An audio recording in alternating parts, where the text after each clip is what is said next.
There's a sample workbook on my website that takes a data validation list, and instead of having to look at it in this very small font and a short list, you can double click on a cell that has a data validation list and it puts a combo box over top. In that, you can control the font size. You can make a longer list. So for the months, for example, we could see all 12 months instead of just 8 and scrolling through that list.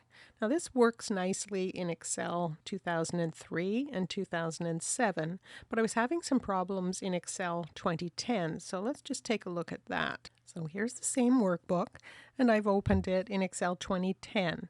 And I can select from the data validation drop-down, but if I double-click on a cell, it puts in a very tiny combo box instead of one that fills the whole cell as we had in the other versions. So to fix this, I'm going to just click away from that cell and go to the Developer tab on the ribbon and click Design Mode so that I'll be able to work with that combo box. It's hidden up in this top left of the worksheet when it's not over one of the data validation cells. And to see it, I'm going to type its name. Its name is Temp Combo.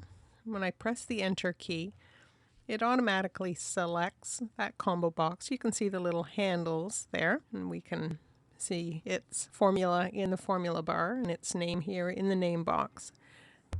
On the ribbon in Excel 2010, this is recognized as a drawing tool, and it shows a Format tab under Drawing Tools.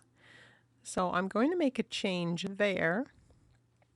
If I go to the Size group, and here's the Size drop down, we can see that the code tells it to just go to 0 height and width and hide in the corner when it's not being used.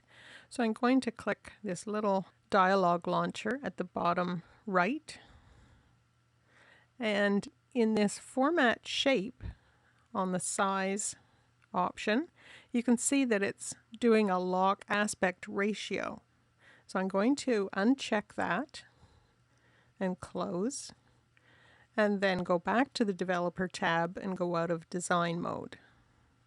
So now when I double click on a cell, it doesn't try and lock this height and width in a specific ratio. It just goes to the height and width that I tell it to set, and now that combo box works correctly in Excel 2010.